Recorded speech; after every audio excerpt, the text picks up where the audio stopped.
En Contrapuntos, entrevistas, diálogos para pensar, Y para pensar precisamente, y más que nada pensar, recordar, reflexionar, sentir, ¿no?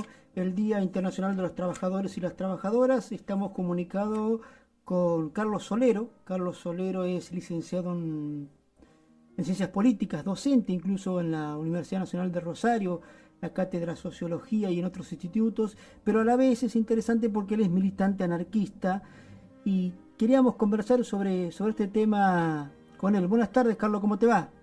Andrés, ¿cómo te va? ¿Cómo estás? ¿Cómo andas? ¿Bien? Y bueno, estamos aquí en vísperas, digamos, de actividades conmemorando justamente el 1 de mayo, como vos estabas diciendo al aire.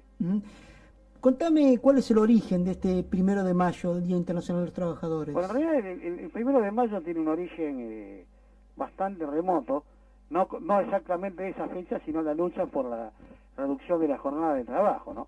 Prácticamente le podemos decir que desde el siglo XVIII los trabajadores lucharon organizadamente, sobre todo a partir del siglo XIX, para lograr la reducción de la jornada de trabajo. La reducción industrial impuso, digamos, un ritmo a la producción, digamos, de bienes y de servicios que eran jornadas agotadoras de 14 o 16 horas a veces, ¿no?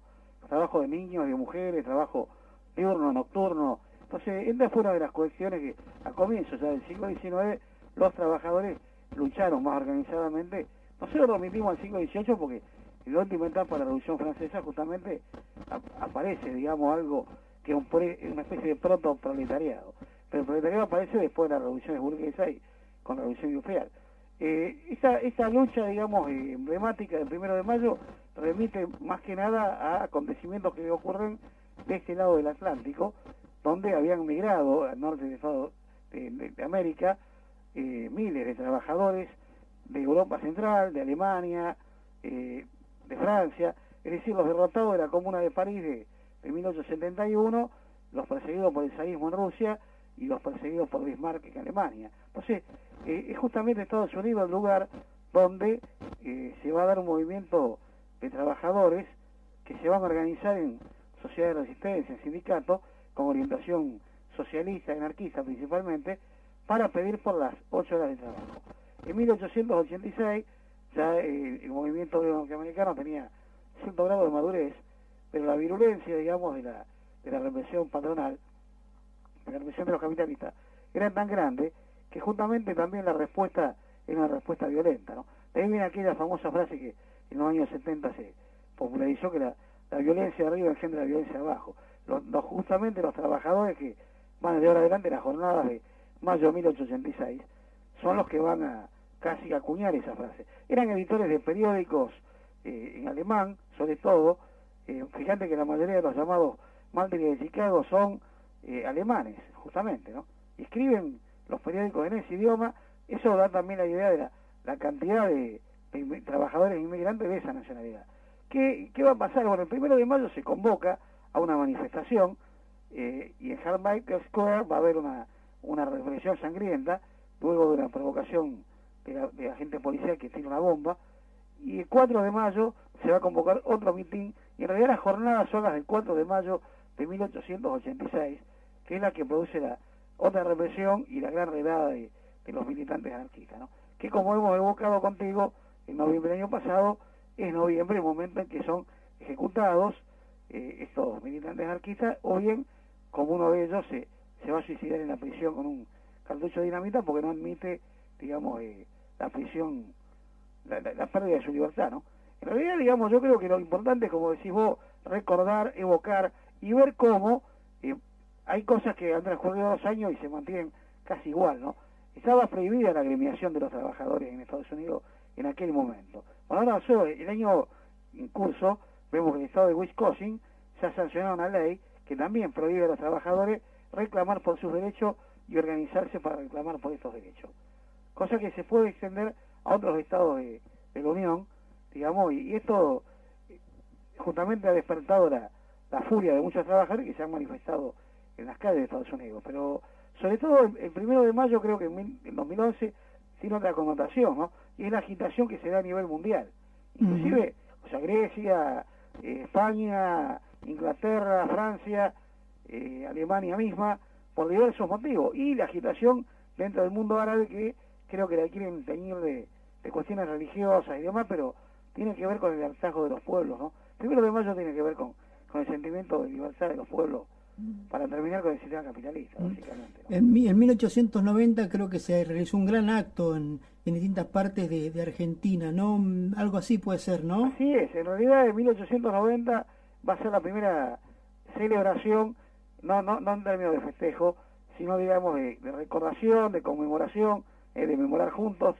Y aquí en Rosario se va a hacer el acto en la Plaza López, ahí justamente en Buenos Aires, Avenida Pellegrini, donde una mujer no va a ser oradora, Virginia Volta, una militante anarquista, pero sí va a ser la que encabece con la bandera negra, digamos, y los símbolos de los proletarios, y cantando el Internacional e Hijo del Pueblo, la manifestación. En esa oportunidad hubo dos oradores anarquistas muy importantes aquí en esta región, de origen italiano, Rómulo Vidi y Francesco Momo, que eran obreros panaderos, los que van a dirigir la palabra de los trabajadores, que se van a dirigir hasta Urquiza y Mitre. Los que conozcan la ciudad de Rosario, esto es ahora pleno centro, ¿no? Pero bueno, va a haber un acto también en Buenos Aires donde van a confluir anarquistas y socialistas, y justamente allí, en esa conmemoración, también va a haber una evidente ruptura, digamos, porque la perspectiva del socialismo era más bien una vía legalitaria, ¿no? O sea, colocar parlamentarios de origen obrero, y los anarquistas decían que no, que lo que había que hacer era abolir el sistema capitalista, ¿no? Y la huelga revolucionaria era la herramienta. Ahora, a mí me parece muy paradójico que se haya dado ayer una reunión como la que se dio en la avenida 9 de Julio, ¿no? Donde confluían funcionarios estatales con dirigentes sindicales. Bueno, que son afines al propio gobierno, ¿no? Digamos, a partir del 40 y pico, más o menos, con Perón, sobre todo, se da la estatización de los sindicatos, sí, ¿no? Sí, a partir del 43 directamente, ¿no? A ver, este movimiento sindical, digamos, pro gobierno, ya había empezado en la época de Irigoyen con la fora del noveno Congreso, ¿no?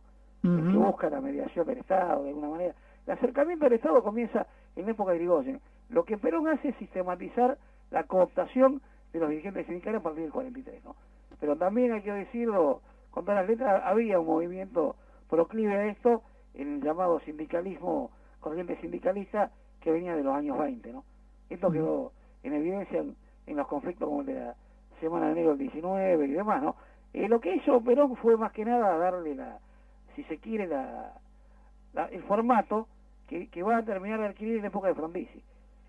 Lo que hace Perón es encuadrar al movimiento sindical y justamente quitarle el carácter internacionalista que tenía, revolucionario y anticapitalista, para domesticarlo a través de la doctrina social de la Iglesia, a través de algunas prebendas que le da a los dirigentes, a través de la sanción de leyes que había impulsado el socialista Alfredo Palacio y que nunca había sido tratada. El modelo de realidad es el modelo falangista, digamos, de Primo de Rivera y de la Carta de Laboro de Benito Mussolini, ¿no? Tiene más que ver con eso. Ahora, en realidad, el pacto que hizo con Perón, digamos, con Frondizi, es el que va a generar el modelo sindical que nosotros tenemos hasta el presente, con prácticamente un monopolio de la Confederación General de Trabajo, ¿no? Con matices. A Rosario se lo conoció, incluso acá también, por ahí poco se habla en el sur de Santa Fe, de lo que se llamó la Barcelona Argentina. Claro, la Barcelona Argentina, porque era prácticamente una meca del anarquismo, sobre todo por la cantidad de centros sociales, de estudios sociales, de bibliotecas populares, de sociedades de resistencia, de periódicos, de cuadros filodramáticos y demás, ¿no? Era la Barcelona Argentina porque era el lugar donde más cantidad de anarquistas había, se diría, casi en la región, ¿no? Además, pensemos que era una ciudad con 70% de origen inmigratorio, ¿no? De su población. Claro. Y también es importante distinguir que estamos conmemorando, como dijiste vos, el Día Internacional de los Trabajadores, ¿no? Nosotros lo vamos a hacer con una charla hoy en la Biblioteca Giraldo a partir de las 18 horas en Sarmiento 14-18, y mañana a partir de las 17 en la intersección de San Martín y San Juan vamos a evocar el 1 de mayo, el mismo día 1 de mayo, ¿no?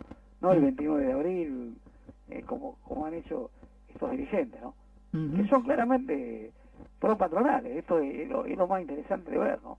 Fíjate vos que el discurso de Moyano contiene más referencia a la cuestión política que a la cuestión social y económica.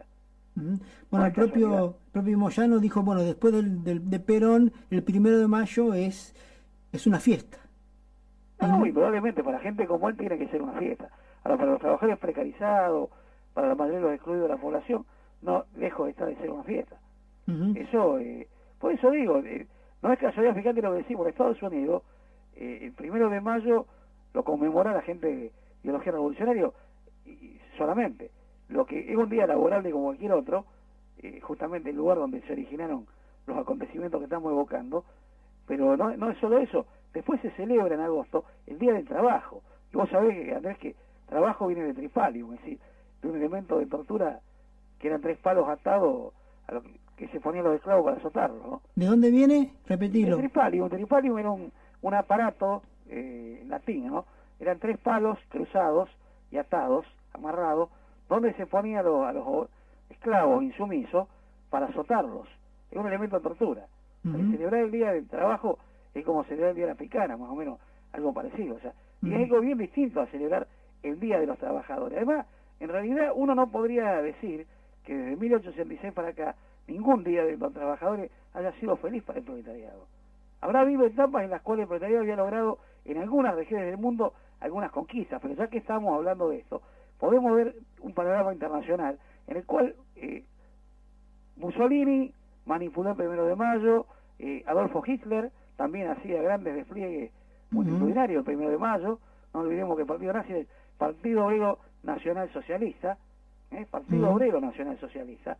En la Unión Soviética se hacían grandes desfiles militares, en Cuba se hacen grandes desfiles militares, es realmente una cosa muy grotesca, Andrés. Carlos, por último, se nos acaba el tiempo. Sí, Yo ahora voy a pasar Hijos del Pueblo. ¿Me contás el origen de esa canción? Sí, Hijos del Pueblo es el himno, digamos, de los obreros anarquistas, digamos, que justamente en su letra contiene todo lo que nosotros sentimos, ¿no? Que nos oprimen cadenas y que esa injusticia no debe seguir y que justamente la lucha solidaria de todos los trabajadores del mundo va a ser el que va a abolir el sistema asalariado que domina en el mundo. ¿De qué año es más o menos? No, es del fin del siglo pasado. Ah, es anónimo. anónimo. Una canción que se cantaba, tiene un origen más bien popular, digamos, ¿no? Pero es una canción que se cantaba en todos los actos, digamos, que impulsaban la sociedad de resistencia anarquista. Gracias, Carlos Solero, por tu tiempo aquí en Contrapuntos. Muchas gracias, Andrés, por llegar a toda tu audiencia y a vos, como siempre, un fraternal saludo. Un abrazo. Hasta luego. Carlos Solero, licenciado en Ciencias Políticas y a la vez, docente universitario.